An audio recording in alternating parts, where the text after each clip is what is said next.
નમસ્તે વિદ્યાર્થી મિત્રો, જય ગુરુદેવ. વિદ્યાર્થી મિત્રો, આપણે ભણી રહ્યા હતા ક્રિયા વિશેષણ, કે જેમાં ક્રિયા વિશેષણને કેવી રીતે ઓળખવા તે આપણે શીખ્યા અને સાથે સાથે તેના 4 પ્રકાર પણ આપણે ભણ્યા, કે જેમાં સ્થળવાચક, રીતિવાચક, સમયવાચક અને માત્રાસૂચક. આ 4 પ્રકાર આપણે શીખી ગયા. હવે જોઈએ 5મો પ્રકાર,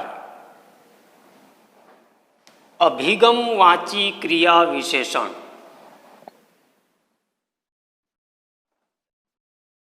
તો અભિગમ વાચી ક્રિયા વિશેષણને કઈ રીતે ઓળખવો, કે જેમાં નિશ્ચય, સ્વીકાર, સંભાવના કે નકાર જેવા અભિગમ દર્શાવનાર ક્રિયા વિશેષણને અભિગમ વાચી ક્રિયા વિશેષણ કહે છે. અને સીધી રીતે યાદ રાખવું હોય તો આટલું આપણે યાદ રાખી શકીએ કે અભિગમ વાચી ક્રિયા વિશેષણમાં નિશ્ચય, સ્વીકાર, સંભાવના કે નકાર જેવા ભાવ હોય છે.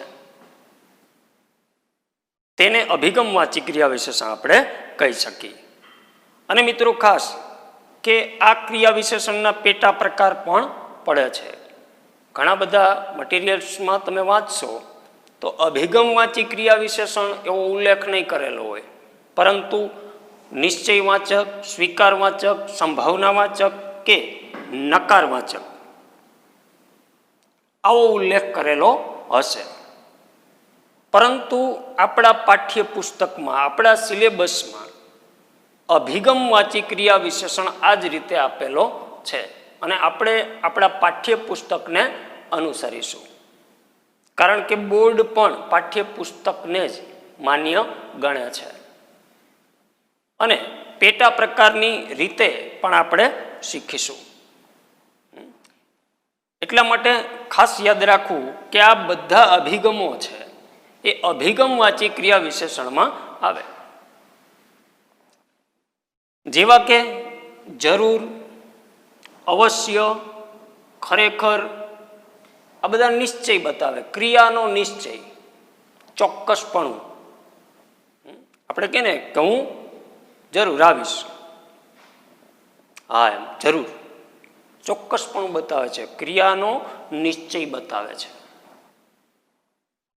એટલા માટે એને નિશ્ચયવાચક પણ કહેવાય, પરંતુ એ અભિગમ વાચી ક્રિયા વિશેષણમાં સમાઈ જાય છે. તેનો સમાવેશ અભિગમ વાચી ક્રિયા વિશેષણમાં થાય છે.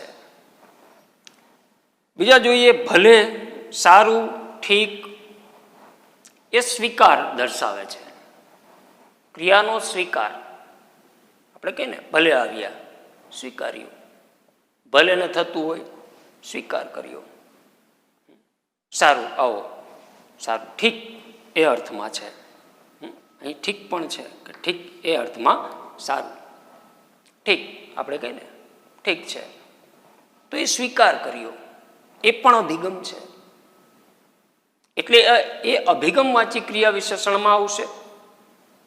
ત્યારબાદ કદાચ, ભાગ્યે, જાણે, એ સંભાવના છે. એ શું દર્શાવે છે?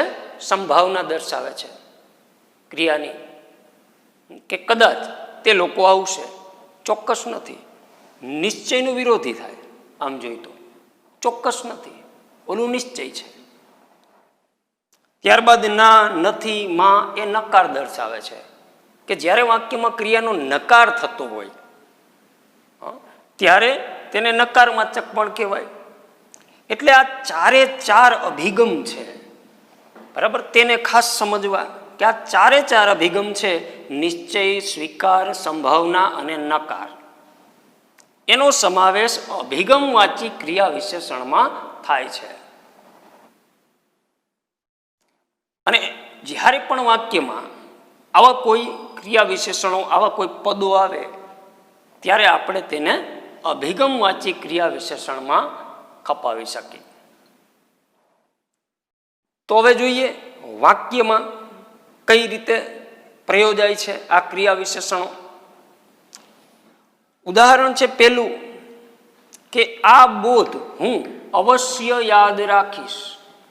યાદ રાખવાની ક્રિયા છે, પણ અહીં ચોક્કસપણું છે. શું છે? અવશ્ય, જરૂર, ચોક્કસ. એટલે આ નિશ્ચય બતાવે છે ક્રિયાનો. ત્યારે અવશ્ય છે તે અભિગમવાચી ક્રિયા વિશેષણ બનશે. ત્યારબાદ બીજું ઉદાહરણ જોઈએ કે મહેમાન ભલે આવતા હોય. સ્વીકાર કર્યો. શું કર્યું? સ્વીકાર. ભલે આવતા હોય, આવવા દો એમ. મહેમાન ભલે આવતા હોય, ત્યારે ભલે શબ્દ દ્વારા ક્રિયાનો સ્વીકાર દર્શાવાય છે. એટલે ભલે છે એ પણ અભિગમવાચી ક્રિયા વિશેષણ બનશે. આપણે કે ઠીક, ભલે, સારું, આ બધા આપણે સ્વીકાર વાચકમાં આવે. આપણે સ્વીકારી છીએ એટલા માટે. એટલે અહીં ભલે દ્વારા સ્વીકાર કર્યો છે. ત્યારબાદ ત્રીજું ઉદાહરણ જોઈએ કે તેઓ કદાચ રસ્તો ભૂલ્યા હશે. ચોક્કસ નથી, કદાચ, મે બી. તેઓ કદાચ રસ્તો ભૂલ્યા હશે. તો અહીં કદાચ છે એ સંભાવના દર્શાવે છે. શું દર્શાવે છે? સંભાવના. આજે કદાચ વરસાદ આવે આપણે કહીએ તો કદાચ છે એ ક્રિયાની સંભાવના છે. કદાચ હું જઈશ તો કદાચ ચોક્કસ નથી. હું જરૂર જઈશ તો જરૂર છે એ ચોક્કસપણાનો ભાવ દર્શાવે છે. પરંતુ આ બધા ક્રિયા વિશેષણો છે એ અભિગમવાચી ક્રિયા વિશેષણમાં આવશે, કારણ કે આ બધા અભિગમો છે. ત્યારબાદ ચોથું ઉદાહરણ, મંત્રીજી નહીં આવે. અહીં આવું એ ક્રિયા છે, પણ અહીં નહીં દ્વારા ક્રિયાનો નકાર દર્શાવવામાં આવેલો છે. જેમ આપણે આગળ જોયું, ના, નથી, માં. બરાબર? માં છે નથીના અર્થમાં. આપણે ઘણી વાર કહીએ છીએ ને કે એમ લખો નહીં, એના બદલે આપણે શું કહીએ? એમ લખો માં. એમ લખો માં એટલે નાના અર્થમાં માં આવે.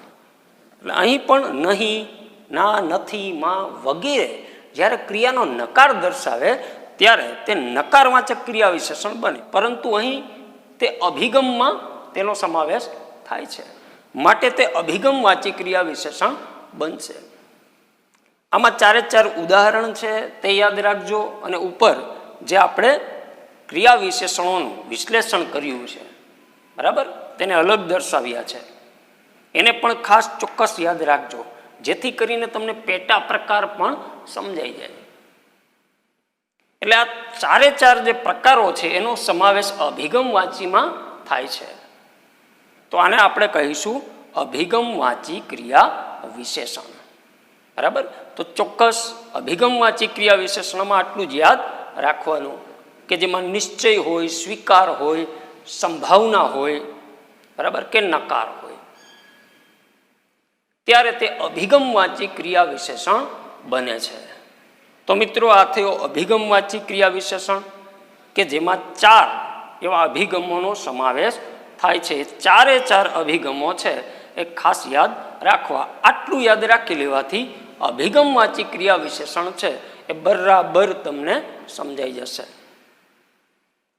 હવે જોઈએ છઠ્ઠો પ્રકાર. છઠ્ઠો પ્રકાર છે ક્રમવાચક ક્રિયા વિશેષણ. આમ જોઈએ તો ક્રિયા વિશેષણના નામમાં જ તેનો અર્થ છે. એ નામ ઉપરથી જ આપણે સમજી જઈએ કે આ ક્રિયા વિશેષણમાં શું આવતું હશે. બરાબર? જેમ અભિગમ વાંચી છે તો એમાં થોડુંક અઘરું પડે, તો આપણે સમજીએ કે અભિગમ એટલે શું, કેવા અભિગમો હોય. એવી રીતે ક્રમ, તો ક્રમ આપણે સરળતાથી સમજી જઈએ. તો આ ક્રિયા વિશેષણો ક્રિયાના સ્થળ કે સમયનો ક્રમ બતાવે છે. મિત્રો, આપણે અગાઉ સ્થળવાચક અને સમયવાચક ક્રિયા વિશેષણ શીખી ગયા, પરંતુ આ ક્રિયા વિશેષણ છે અલગ છે. શું કરે છે? સ્થળ કે સમયનો ક્રમ બતાવે આ ક્રિયા વિશેષણો, ત્યારે તેને ક્રમવાચક ક્રિયા વિશેષણ કહેવાય. જેવા કે આગળ, પહેલા, પછી, પાછળ વગેરે ઘણા બધા ક્રમ હોય.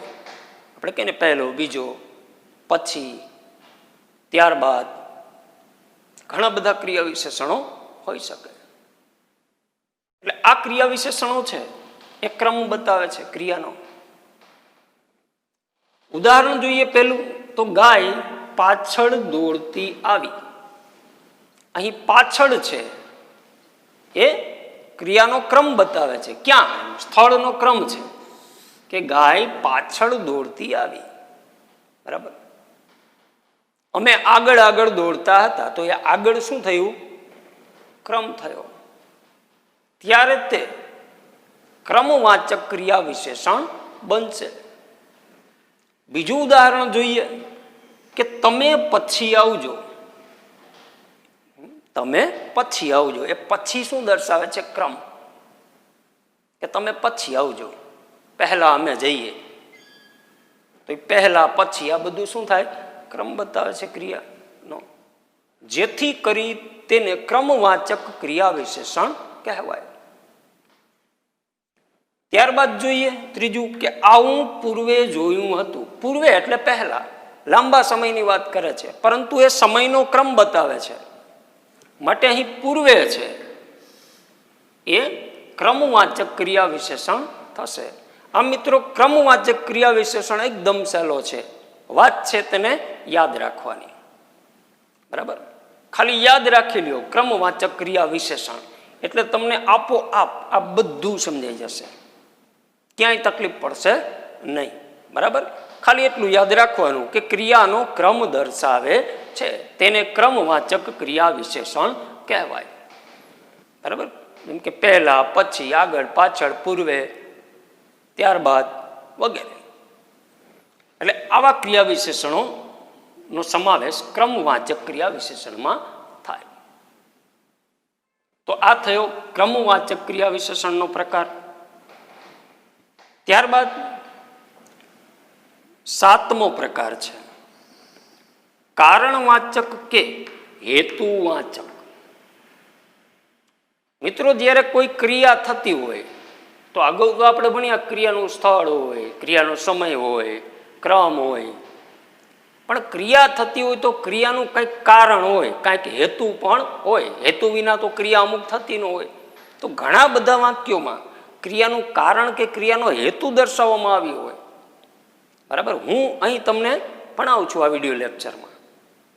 બરાબર. તો એનો હેતુ હોય કાંઈ કે હું ભણાવવા માટે આવ્યો છું. તો અહીં માટે શું દર્શાવે છે? ક્રિયાનો હેતુ કે એનું કારણ દર્શાવે છે. બરાબર. તમે ભણવા માટે વિડીયો લેક્ચર જુઓ છો તો શું દર્શાવે છે? માટે, હેતુ. તો આ રીતે ક્રિયાનો હેતુ બતાવે કે કારણ બતાવે. બરાબર. કે આ ક્રિયા વિશેષણો ક્રિયા થવાનું કારણ કે હેતુ દર્શાવે છે.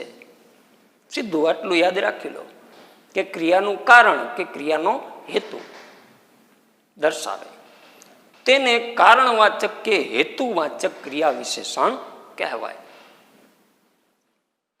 જેવા કે માટે, વાસ્તે, કાજે. આ વાસ્તે માટેનો પર્યાય જ છે.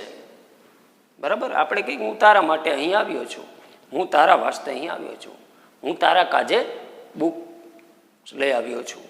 તો એ માટે, વાસ્તે, કાજે એ પર્યાય છે એકાબીજાના. શા કારણે? એટલે આટલા શબ્દો યાદ રાખી લ્યો કે માટે, વાસ્તે, કાજે, કારણે. આ બધા છે એ કારણવાચક કે હેતુવાચક ક્રિયા વિશેષણ બને.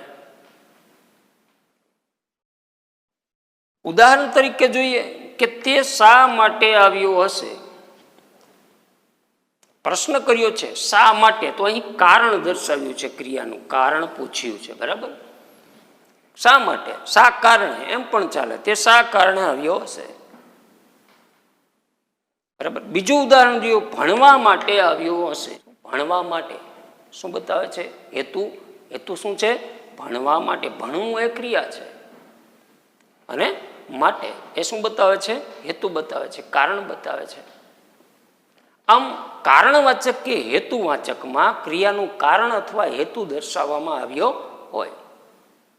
બરાબર, આટલું યાદ રાખી લો. અને આ 7 પ્રકાર આપણે ભણ્યા અને અહીં જ આ ક્રિયા વિશેષણોના જે પ્રકારો છે પૂરા થાય છે. પરંતુ આપણું કામ પૂરું થતું નથી, કારણ કે એકવાર ભણી જવાથી વ્યાકરણ આવડતું નથી. સમયાંતરે, અમુક સમયના અંતરે આપણે તેનો અભ્યાસ કરવો પડે. જો અભ્યાસ ન કરી તો બરાબર સમજાશે નહીં.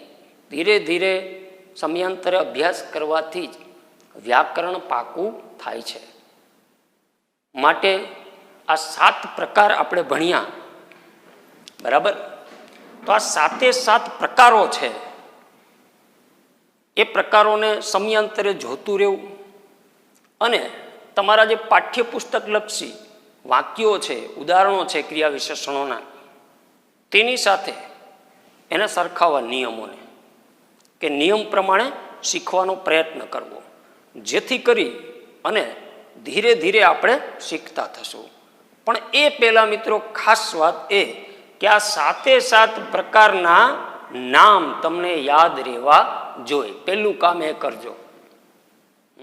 આમ તો તમે અભ્યાસ કરશો લગાતાર એટલે આપોઆપ યાદ રહી જશે, કોઈ તકલીફ નહીં પડે. પરંતુ નામ યાદ નહીં હોય તો આપણે ક્રિયા વિશેષણ ઓળખી પણ લેશું અને આપણે ખ્યાલ પણ હશે કે આવું કંઈક સાહેબે ભણાવ્યું હતું પણ નામ યાદ નથી, તો પછી સામે જવાબમાં શું લખવું? કારણ કે બોર્ડમાં વાક્ય પૂછાય છે કે જેમાંથી આપણે ક્રિયા વિશેષણ શોધવાનું હોય અને સામે તેનો પ્રકાર લખવાનો હોય. એટલા માટે પ્રકારના નામ જ યાદ ન હોય તો આપણે પ્રકાર લખી શકી નહીં અને આપણા માર્ક્સ કપાય. માટે આ 7 પ્રકારો છે, પ્રકારોને યાદ રાખવા, એના નામ યાદ રાખવા અને સમયાંતરે અભ્યાસ કરતું રહેવું, જેથી કરી આ 7 પ્રકારો છે એ તમને યાદ રહી જશે. અને હોમવર્કમાં પણ આજે આપણે જે 3 પ્રકારો શીખ્યા, અભિગમવાચી ક્રિયા વિશેષણ, ક્રમવાચક ક્રિયા વિશેષણ અને કારણવાચક કે હેતુવાચક ક્રિયા વિશેષણ, આ ક્રિયા વિશેષણોના પાઠ્યપુસ્તક પર આધારિત જે ઉદાહરણો છે કે જે તમને નવનીતમાંથી કે અન્ય મટીરિયલ્સમાંથી મળી રહેશે. પાઠ કે કાવ્ય પૂરું થાય ત્યારબાદ વ્યાકરણ આવે તો એ વ્યાકરણમાં ક્રિયા વિશેષણોના ઉદાહરણો આપેલા હોય છે, તેનો અભ્યાસ કરજો અને હોમવર્કમાં આ ઉદાહરણો તમારે લખવાના છે. તો વિદ્યાર્થી મિત્રો, આ થયો ક્રિયા વિશેષણોનો ટોપિક. બરાબર, અને એ આપણે પૂર્ણ કરીએ છીએ અને ફરી મળીશું. અસ્તુ. જય ગુરુદેવ.